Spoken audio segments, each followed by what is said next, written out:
Vanderbilt Commodores in a must-win scenario entering the SEC tournament. Here we go. You are Locked On Vandy, your daily podcast on the Vanderbilt Commodores, part of the Locked On Podcast Network, your team every day. Yo, happy Wednesday here from Naples, Florida. Welcome into the Locked On Vandy podcast on the Locked On Podcast Network. I'm your host, Corey Burton. Today is an SEC tournament special. Vandy is in a must-win scenario versus Texas. Or are they? The seeding is fluid for the NCAA selection committee, but I believe that Vandy needs to win this one to earn a berth into the dance. Is their resume good enough? We'll break it all down. Next, we're going to discuss what will need to happen in this matchup with Texas to advance in the SEC tournament. Stop Tre Johnson, play hungry, stick to your identity, and everything else will fall into place. We'll get more into that as well. Lastly, and this is more of like not just this game specifically, but you need to get your scores going early and often. Jason Edwards, Tyler Nickel, and even AJ Hogard, those guys need to be involved and ready to roll. So then we're going to wrap the show by letting off the panic button for the Vandyboys. As they inch closer to conference play, they get a massive sweep against Xavier. They found some power in the meantime. So congrats to Brodie Johnston for winning SEC Co-Freshman of the Week, by the way. And also thank you for making Locked On Vandy your first listen every day. We're free and available wherever you get your podcasts and on YouTube as a part of the Locked On Podcast Network, your team every day. And today's episode is brought to you by TurboTax. Are you ready for stress-free taxes and the most money back guaranteed?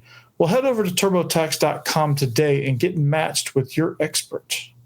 So, speaking of experts, it's tournament time. And everyone's got their resumes. Everyone's got their, we did this and we did that. We deserve to be in. You deserve to be in. All the talking is going and all the possibilities, all the matchups, everything going on about the tournament. So I think Vandy, they did a great job, mid to late season of making that rally to get into the push. Now, are they in? To me, I think they are. Here's the resume. Okay, here's the resume: 5 quad 1 wins. I think that alone should get you a berth. Your net ranking is 43. You have a 20-11 season record. You have 4 quad 2 wins and no losses in quad 3 or 4. So that's bad losses along the way. Your best wins were Tennessee and at A&M. And then, of course, Kentucky's in there as well. Ole Miss is a quad 1 win. But your worst loss is, it could be Oklahoma. I think it's Arkansas, given where they were and given how that game was never, Oklahoma, you had a chance early and you just fell apart and got shellacked. Arkansas was start to finish was no good. So that was kind of your worst loss when you look at tournament resume. So is Vandy an NCAA tournament team? I think if you took the colors and the pictures and the logos away from this resume, I think you would absolutely say they were. And to me, those 5 quad 1 wins are exactly what you need. You beat Tennessee, you beat Kentucky, you beat A&M, you beat Ole Miss, and you beat Missouri. And I think those 5 wins right there qualify Vandy to get into the tournament. I think you have to let them in. I don't know where that does with seeding, but I think they're in. And is a win necessary against Texas? Well, yes and no. I think yes, because you're trying to figure out seeding-wise what's going to happen. And I think a win will only make the picture clearer for the selection committee and will get you a better matchup and possibly a better seed. If you lose, you're one and done. The committee probably doesn't give you a whole lot of respect. They seed you at 11 or 12, throw you against a good team and say, okay, this is a throwaway. You earned it, but you kind of sputtered at the end of the season. It's not really a good look. So I think if you want the committee to take you seriously, yes, this is a must win. And if you ask the Vandy players and you ask the coaching staff and you ask anybody involved, every game's a must win because you want to win the SEC tournament. That's a must. But their possible seeds are you could get an 11th seed, a 9 seed. We're looking at matchups with Illinois or Louisville is some of the ones that I've seen. So this is going to be interesting down the stretch of how the selection committee sees the Southeastern Conference. I think you're going to see 13 SEC teams get in. I think Vandy's going to be one of the last few in. I think there's some teams in the SEC tournament that are fighting for NCAA berths, like Georgia. Georgia was in a must-win scenario this past Saturday when they beat Vandy, and that was they were a little bit more desperate than I think Vandy was. Again, Vandy I think was feeling still a little satisfied with where they stood in the rankings of tournament berths and things like that. Arkansas is fighting, I think, going to be possibly that 13th spot for the SEC, and I think they're going to be the last one in from the conference. So, and unless somebody like Oklahoma, unless Texas makes a run, I think Texas, their only chance is to win the SEC tournament. To be able to get in. Otherwise, I think if they make a run to the finals, they might have a chance. But this is going to be this situation is going to be really, really interesting, and how they see the SEC and how they handle the berths and how some of these SEC teams handle the tournament in preparation for the NCAA tournament. Like, does Auburn take their foot off the gas a little bit and just kind of get through the tournament healthy and on the right track, because you have to think they're going to be a number 1 seed, if not the number 1 overall seed. They're going against the likes of Duke and UConn and those type schools. So you have to think, does that change their mentality? Does a Texas, when they know they don't have a chance, do they kind of lay down? They don't really have much to play for? It seems like it, at least. Do they lay down against Vandy? Does Georgia make a run in this tournament and really get themselves in good position to get a good seed in the NCAA tournament? What happens? How is this tournament affected? Because let's say Vandy wins, they get a rematch with the Aggies and this one's a de facto home game for Vanderbilt because it's right down the road at Bridgestone Arena. So this will be interesting to see kind of how this all shakes out and to see kind of how it all plays out as far as how teams like Florida, how do they handle their tournament run, because they're in. Kentucky is in. So how do they handle this? How does this go?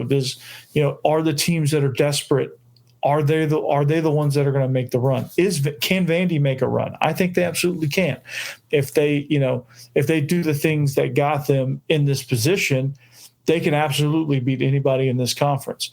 But they have to continue to play their style of basketball, and that's vital in all this. So, I'm really excited about Vandy playing in the NCAA tournament. Year 1 with Mark Byington, this is a really good thing, and nobody in their right mind had Vanderbilt even finishing more than last in the SEC, because that's where they were a year ago under Jerry Stackhouse.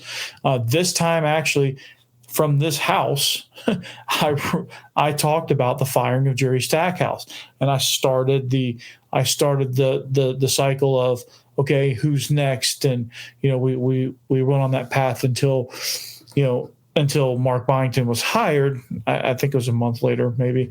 But I remember being in the same exact house, maybe not this exact backdrop, but maybe the same exact house down here in Naples, Florida, during the same exact time of year. And we were talking about Jerry Stackhouse. So this is where, you can obviously see the improvement. So this is a really good thing. But is Vandy a tournament team? Yes, they absolutely are.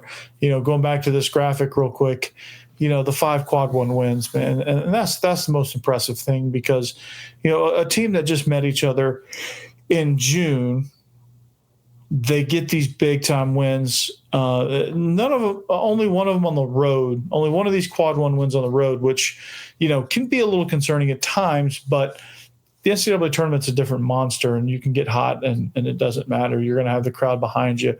But the 5 quad 1 wins, I think, were way beyond expectation. The 43 in the net rankings.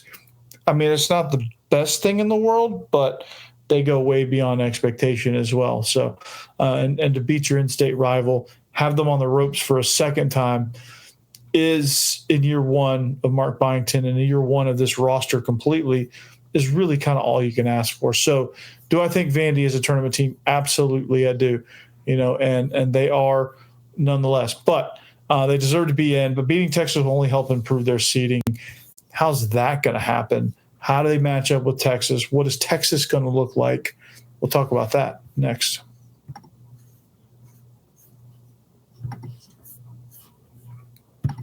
But first, we're going to talk about TurboTax. That's right. Because this message is from our sponsor, Intuit TurboTax. Taxes are just waiting and wondering and worrying if you're going to get any money back. And then waiting and wondering and worry some more and more and more and more. Now Taxes is matching with TurboTax expert who can do your taxes as soon as today. An expert who gives you taxes their undivided attention as they work on your returns while they get real-time updates and their progress so you can focus on your day and not have to worry about any of that other stuff. All right. Taxes is an expert that will find you at every deduction possible and file it in every form and every investment and everything with 100% accuracy.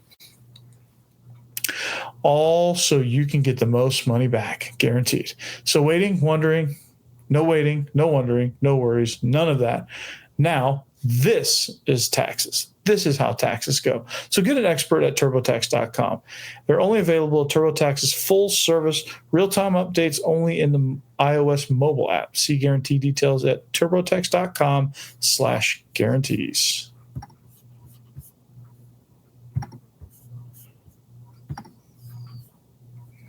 Yeah, speaking of taxes, no, just kidding. If you want thank you for making Locked On Vandy your first listen each and every day, by the way. If you want a really good second listen, Locked On SEC is the place to go. I'm sure Chris Gordy is now flipped from spring football to tournament talk. That's kind of the talk of the week now. And so if you want to check him out, do so. Locked On Ole Miss is another show. Stephen Willis does a phenomenal job there, so make sure you check that out, no doubt. So now we talked about the resume, right? Here's the resume. And Texas is on that resume as one of the Quad 2 wins, right? As one of the 4 big Quad 2 wins. Texas is on that. Now they get rematched, all right? They get rematched after a couple of brutal losses, some tiebreakers. Vandy ends up instead of a 9 seed in the SEC tournament, they end up as a 12 seed in the SEC tournament, thanks to tiebreakers with Arkansas and Georgia and somebody else. I don't know. But anyway, nonetheless, here we are. And here's the matchup. And this is going to be an interesting one, to be honest, because Texas, they're in a weird place, okay? And I don't know where they stand on the bubble.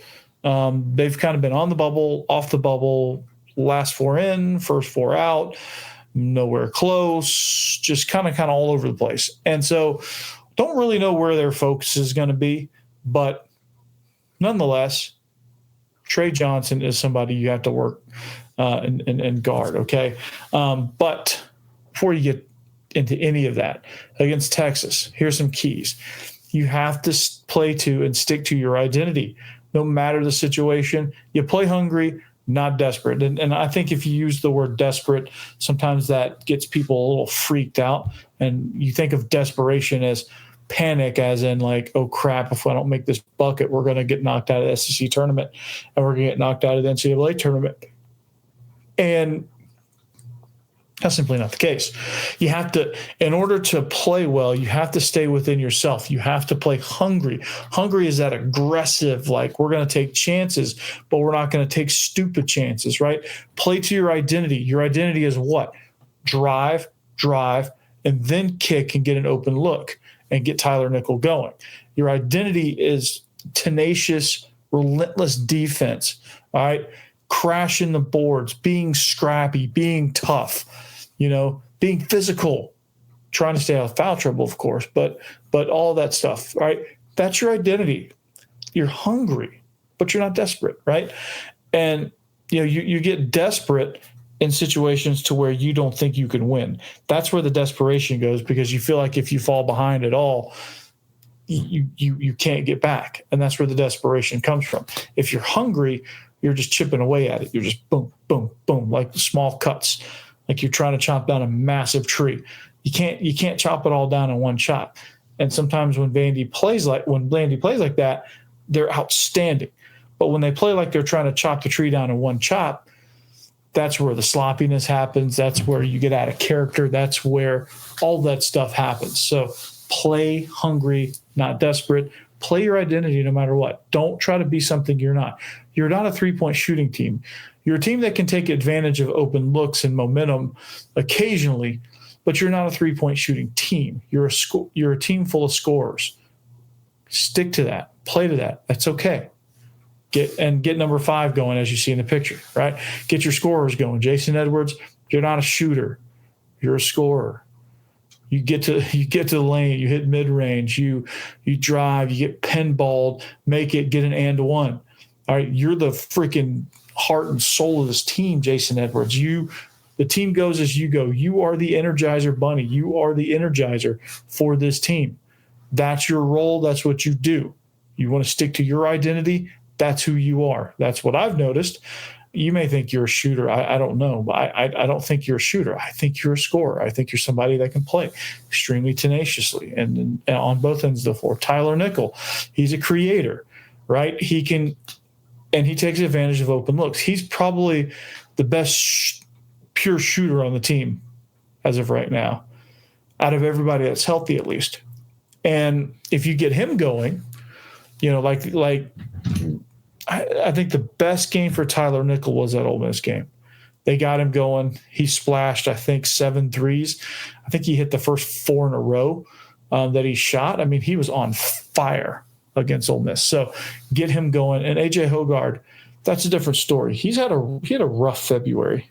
And so it's going to be important for him, just confidence sake, right? I saw one scenario where there was a chance that he was going to play against – it was Michigan State in the second round, possibly, if they could beat their other possible first-round matchup in Louisville. So I think A.J. Hoggard is that big physical point guard and scorer that Vanderbilt needs. He's that big bulldozer at the guard position that can come through the lane. He can score. He can get things going. He's also – you're probably your more physical, emotional leader, things that Jason Edwards wants to do but can't because of his size. Like Jason Edwards does a lot of – if A.J. Hoggard could pull off some of the stuff Jason Edwards pulls off, he would be a bully from that guard position. And that's what this team needs, because truthfully, when he took over against Missouri, they were really good.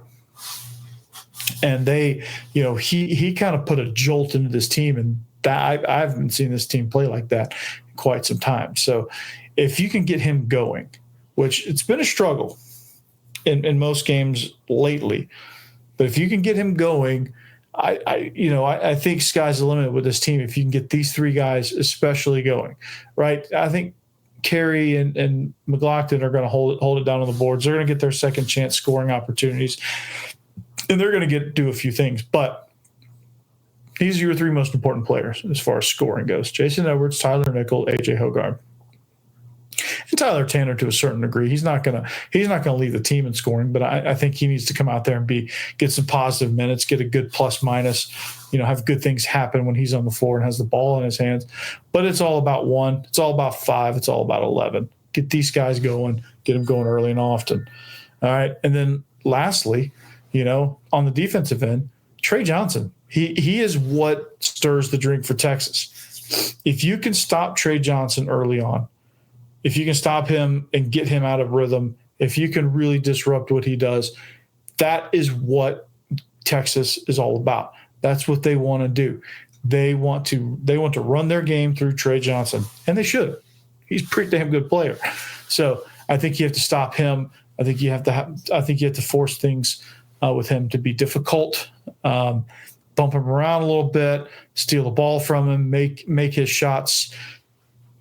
All of his shots contested, you have to defend the arc really well as well. All right, stay out of foul trouble. That's what most of your messes are, because your big guys get in foul trouble and you have no size after that. You're forced to play Tyler Nickel down low because of that. And, you get people out of position. You get real thin in a hurry. So stay out of foul trouble. Try to run your defense without fouling. And sometimes you can't control that. Sometimes these refs, they just want to call fouls. And that's the nature of the beast sometimes. And then, of course, calls turnovers and capitalize on those turnovers on the defensive end of the floor. Get those things, get them going. That's kind of what drives into your identity. If you can create turnovers and make and create havoc for the other team, that's when the other team starts to kind of get into more of desperate mode and panic mode than anything else. So calls to turnovers, do what you got to do on that end of the floor, and I think you're going to be just fine. So in this game, it's also important to maintain your. I think it's also good to maintain your composure. They need to early on just kind of be able to handle, not only be able to handle success, but also be able to handle a little bit of failure too, because there's a chance that Texas could actually be, they could come out hot. And so this is something that I think that they just need to be able to manage. This is a different environment too for Vanderbilt, because they've never, in tournaments past, like they just kind of gone in and like, hey, we're just going to play and see what happens. It's whatever. This is the first time in a long time that they've come into this tournament with things on the table for them. And so they have to manage those expectations. This is new territory for Vandy right now. This is definitely new territory for this roster, because it's the first time they've played together. So for a lot of these guys, this is the first time they've really had these stakes riding on their shoulder. It's one thing to have them in the regular season. You're like, okay, we played for it. It's still the regular season. We can still, but now it's tournament time. Now it's, okay, what do we need to do? Okay, this is win or go home territory. This could possibly affect what we do beyond. Like if we lose this game, this could possibly knock us out for good. So that whole mindset is different, and they have to manage that. And I think they will. I think they can. They've kind of been in that mode a little bit to some degree down the stretch run of the season, where they were literally playing every game for a berth in the NCAA tournament, it seemed like. So, but it's interesting mindset wise for them to be able to manage that. So, but my prediction is this, and I don't have it written down, but like my prediction is, I think Vandy's going to win this game 74-70. I think it's going to be tight all the way. I think Vandy's going to go on a little 6-0 run. They're going to be down at a couple points, but they're going to go on a little 6-0 run to solidify this game. And I think you're going to get your final of 74-70, and that's going to be kind of where we go. So, I think we're going to be talking about a Vandy victory there. So on to Vandy baseball, though, they're back on track. They had a massive sweep against Xavier and a shutout of Valparaiso. That's back-to-back shutouts, because they shut out Xavier on Sunday. They shut out Valpo just recently. So they found some power along the way. What's that look like for the Vandyboys? Talk about it next. Hey, but first, are you looking to optimize your nutrition this year? Factor makes eating well easy with chef-prepared meals, dietitian-approved meals that are fresh, never frozen, and ready to heat and eat in just 2 minutes. With 40 options across 6 dietary preferences every week, you can customize your meals to fit your lifestyle, whether it's Calorie Smart, Protein Plus, or Keto. Plus, Factor even offers wholesome smoothies, breakfast, and grab-and-go snacks to keep you fueled all day long. I love how Factor takes the stress out of meal planning. I recently tried their Protein Plus meals, and they were packed with flavor and kept me full throughout the day. That's important because I'm active, so I need that satisfaction. Otherwise, I'm gonna eat every chip known to man. So the convenience is unbeatable, though. No prep, no mess. just great food and minutes. So eat smart with Factor. Get started with Factor at factormeals.com/lockedoncollege, 50 off, and use code LOCKEDONCollege 50 off and get 50% off your first box plus free shipping. That's code LOCKEDONCollege 50 off at factormeals.com/lockedoncollege 50 off and get 50% off plus free shipping on your first box. And that's 50 as in 50.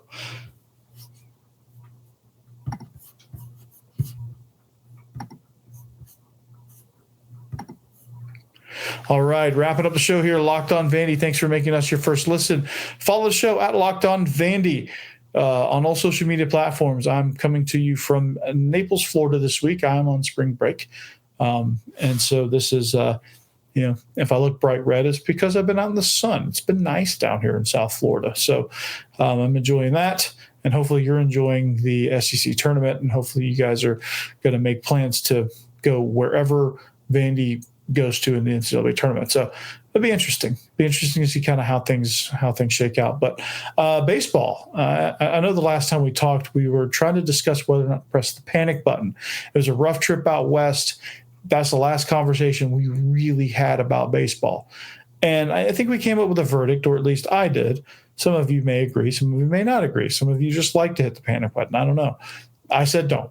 I said, you know what? Power, it's a thing that can come and go. It often doesn't show up in the month of February because it's cold and you're not really kind of in a rhythm yet. You're just not there yet, because baseball is one of those type of sports where timing, facing pitchers in a scrimmage is much different than a game. Pitchers are throwing harder in a game. They're throwing to get you out. They're doing all sorts of things. Game situations are way different than even scrimmage situations, no matter how much you plan. It's just different. And so some teams struggle to get going early on. But if you can drive, like I've always said, if you can drive the baseball, then the power will soon follow. If you're making solid contact with the baseball more times than not, those hits will turn into extra base hits, and those extra base hits will turn into home runs. And so that's exactly what I see taking place right now. Brodie Johnston, co-SEC Freshman of the Week. I'm going to go ahead and get that off the table. Congratulations on that. He hit 415 at bats with 2 home runs, a double, and 9 runs batted in and 5 scored throughout the week. He led the way for Vanderbilt as they swept Xavier, who was ranked second in RPI heading into the weekend, by the way. But he had 2 home runs in the same inning this past Friday night. Like, what the heck, man? And the second was a walk-off grand slam. The first, he's the first Vanderbilt player since 2011 to homer twice in the not the first inning, but the same inning. So he's been on an absolute tear, right? He's seeing the baseball. It's like a how hitters say it's like a figure of speech in baseball, but you know how hitters say it's like a big beach ball coming at you. I have a feeling that's what he was seeing. He was seeing that big old beach ball coming right at him. But I think Tim Corbin said this. He said, maturity, personality. He said the way he felt comfortable giving Johnson everyday role. He said over time you take the fall to kind of learn the kids. Some of them blossom from a personality standpoint quicker than others. He's kind of unfazed in terms of how he operates. He's confident, but it's all contained. And so that's kind of what leads him to be a force in the Vanderbilt lineup. So this is a really good honor for him. Walk-off grand slam, 2 home runs in the same inning. Just imagine having an inning so good that you just crush the ball twice. All right. As for the rest of the team, okay, Cody Bowker and Sawyer Hawks, they went 6 scoreless, striking out 10, giving up 1 hit and 2 walks. That was Bowker. He's the ace, and he, they just you watch him throw and his fastball, it moves. He can locate it. He can pump to 93, 94, and that's all you need. You have these guys that are worried about running up there to 100 miles an hour. It doesn't matter. And then he's and Sawyer Hawks comes in with his repertoire of pitches, and he just comes in there and just absolutely shuts everybody down. So this team is kind of back on the rise a little bit after a rough weekend in California. Weekend before last, this past weekend, and it's just again, they're working through things. J.D. Thompson had another strong outing. He pitched 6 innings, only allowing 3 runs. He struck out 10, only allowed 2 more hits. Ethan McIlvain is slowly. I think he's going to work himself into a relief role. But I think you're going to see some guys get an opportunity to take that Saturday spot. But Ethan McIlvain is working through a few things. He's just got to get more consistent there. But this team is starting to kind of come together. I don't think last year's team sweeps Xavier in this scenario, especially when they had an avenue. They had excuses. It's cold. There's guys not there yet. There's still some new pieces to the roster, and they just haven't gelled, and pitching isn't quite there. Like, I think all those excuses were built in last year. They're not. This team is definitely not that. I don't think they get the sweep, but I also don't think they lose. I think they win the series, but I think they would have dropped like the Saturday game when they had to go like into the bullpen early.